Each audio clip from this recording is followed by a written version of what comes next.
Hey guys, welcome to another episode of Unfiltered Impact Discussions.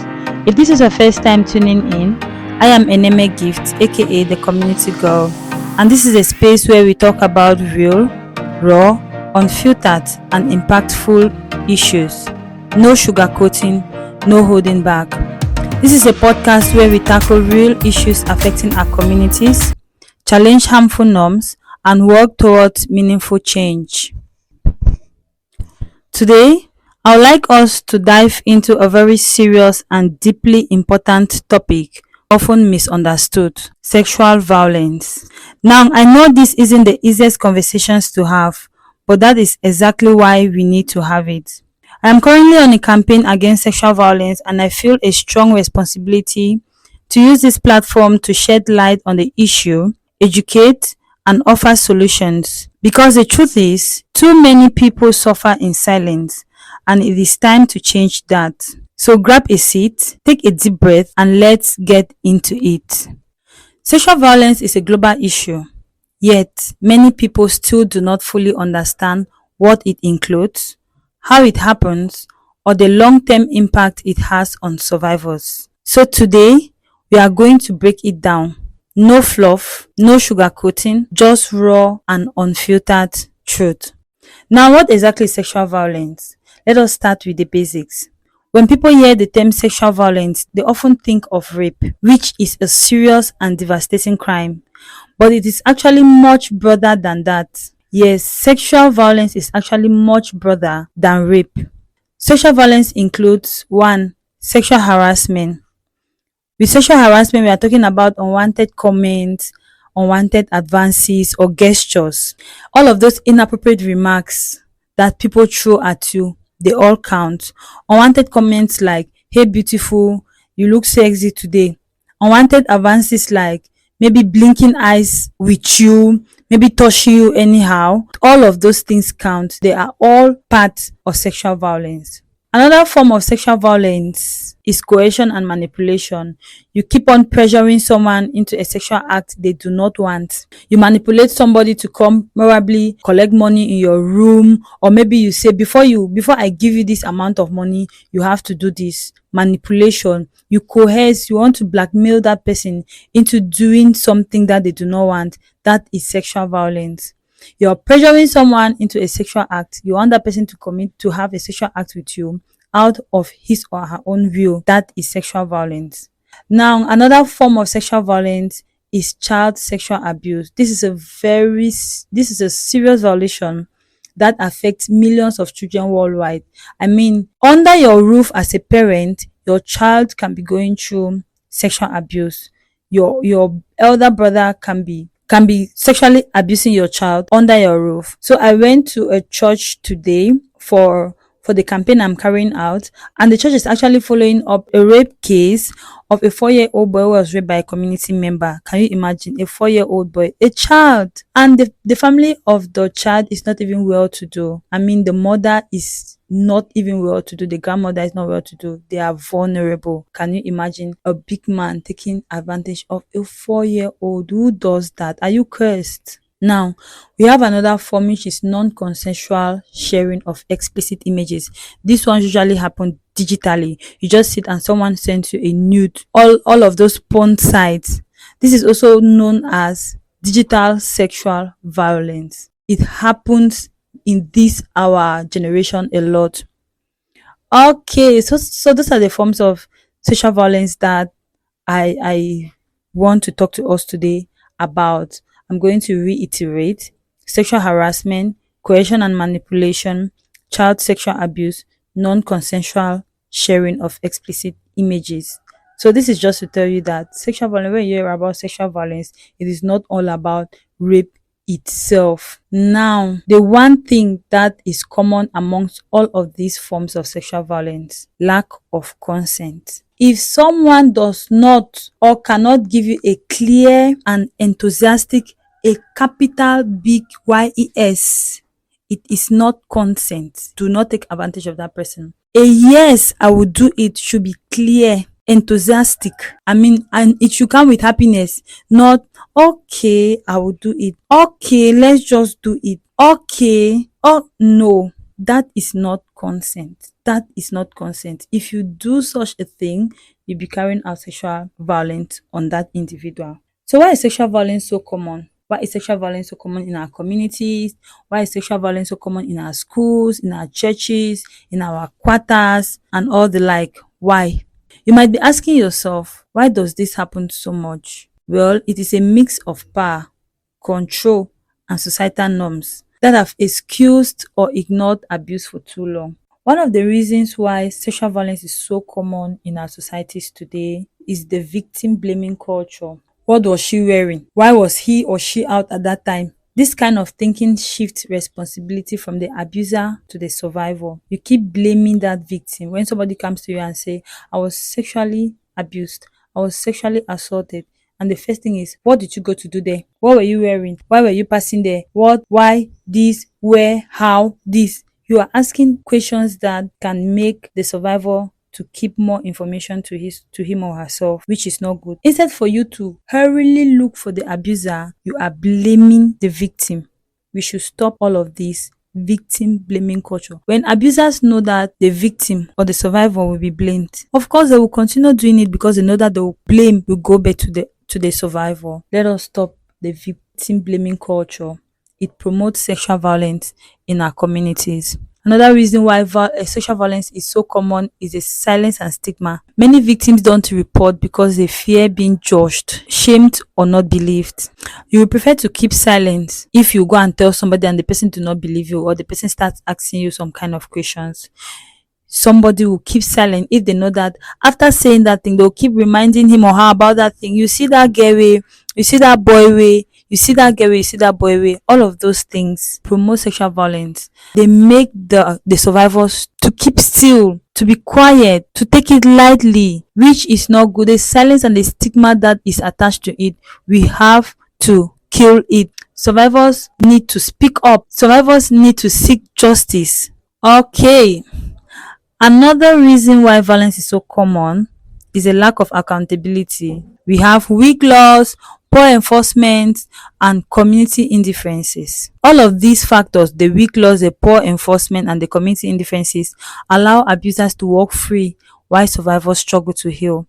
Imagine a survivor going through post-traumatic disorder, going through hell, talking to herself, to him or herself, how he or she cannot do it, he or she cannot do this, he or she cannot survive again, while the abuser is out there living his or her life, living his life, going places, making his money, while some of the survivors are there. Some will even grow up and change the way they dress. They start hating the opposite sex. Some will not even want to get married. Some will not even want to give birth to a child. Why the abuser is out there, the perpetrator is out there living his life free. This lack of accountability promotes sexual violence. Rapists, since they know that there is no accountability, there is no law, there is the law enforcement is poor, and things that people will say, they will keep on doing it. After all, nothing will happen to them. We have to take charge of our lives. We have to do things differently. Okay, now I would like us to talk about the impact of sexual violence on individuals and in the community, of course. Survivors of sexual violence often deal with lifelong consequences. Keyword, lifelong consequences, not just physically, but emotionally and mentally. And one of the lifelong consequences is post-traumatic disorder, depression, and anxiety. These are very common, and it makes daily lives for these survivors a struggle. It makes life difficult for them. Imagine you entering a scene every day where an act was carried out. You start having a flashback. You start thinking about that thing. You become depressed. This is a lifelong consequences. And if the survivor does not seek help from a counselor, it will go on and on till when they leave this earth. So as a survivor, please seek help. Seek help from people you trust. Speak out. Do not let that person go scot free. Do not let that person walk around free when you yourself you are going through a lot. Do not. Another lifelong consequence is shame and self-blame. They keep on blaming themselves. Many survivors internalize the abuse, thinking they could have prevented it. They skip out. If I knew, I wouldn't have gone there. If I knew, I wouldn't have worn that dress. If I knew, I would have screamed. If I knew, if I knew, if I knew. The shame and self-blame. Please, as a survivor, do not blame yourself. It is never your fault. It has never and it will never be your fault. It will never be your fault. There is no excuse for sexual violence. There is no excuse for rape. Another lifelong consequence is trust issues and relationship struggles. The trauma can affect how survivors connect with others, making intimacy or friendships very difficult. I earlier said getting to like the opposite sex might become difficult. Getting to even settle down in marriage would be difficult for the survivors because of what they have experienced. Some people will just grow up and say they just want to have their child. They don't even want to live in their house with a man. This is very common with young ladies, with girls who have gone through sexual violence. They don't want to live in a house with a man anymore. They do not even want. In fact, they change. They become tomboys. Their dressings, their hairstyles, everything. They just want to change because they do not want to have anything to do with the opposite sex. And do you know the reality of all of this? Sexual violence does not just hurt individuals. It tears apart families, relationships, and the entire community. Imagine having that one person in your family who has gone through sexual violence and he or she wants to start dissociating his or herself from the family, always wanting to be this different, always wanting to do his or her things, always wanting to be alone because he or she feels like, no, I don't need to associate myself. I am dirty. I am this. I have done this. I have done that. It tears apart families. So what can we do? What can you do? What can I do? What can the community do about this act? So we know the problem. Now, what can we actually do about it? I have 3 steps we all can take to handle sexual violence or to get ourselves involved in this act, to make sure that this act does not continue in the community. Educate yourself and others. They say knowledge is power. The more we understand sexual violence, the better we can prevent it. The more you understand that if somebody touches you inappropriately, the person has violated you sexually. If you're passing and somebody touches your buttocks, somebody touches your breast, it is sexual violence. Have the knowledge, educate yourself and tell another person. Educate yourself that if it happens, I am going straight to the hospital first. I'll go to the police station, I'll report to an NGO. Tell other people they should stand up for themselves. They should speak up when it happens. Educate yourself and others. Knowledge is power. Read about all of these things. What can you do? What does the law say about those who sexually violate others? And I tell you, you will have that strength, you will have that courage to be able to speak up. The second thing we can do is to speak up. Dear survivors, speak up. Do not hide it. If you hear an inappropriate joke or witness harassment, call it out. Silence enables abuse. If you keep silent, the abusers will go free. If you keep silent, it enables the abuse to continue more. There is nothing like a joke. Why are you calling me sexy? If I dress, is it your dressing? Hey, sexy, you look. All of those things, curb them, stop them when it starts. Then the third thing is for you to support survivors. Listen to them, believe them, and encourage them to seek help. When they come to you and tell you, the response you will give to them, it matters a lot. How you will react to what they tell you, it will determine whether they can continue with it or they should stop with it. They should stop talking about it. Do not judge them. Do not blame them for it. Support them physically, emotionally, spiritually. I was saying in the church yesterday where I went for campaign that the church should be a safe space. It should be an embodiment of people who can comfort these kind of people, who can comfort survivors, and not a place for blaming. Please support them. Do not judge. Listen to them. Okay. I hope we have learned something, or I hope we are learning something. Sexual violence is not just a woman's issue. Even men are being raped. Sexual violence is a human rights issue that affects everyone. It can be you, it can be me, it can be your relative, as well as it can be my relative. And so ending it requires all of us. It requires the men, it requires the women, it requires the youth, parents, teachers, faith leaders, everyone to take a stand against it.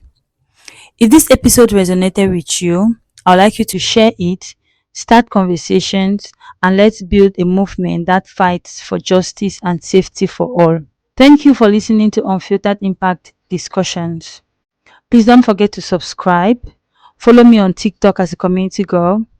Subscribe to my YouTube channel as a community girl.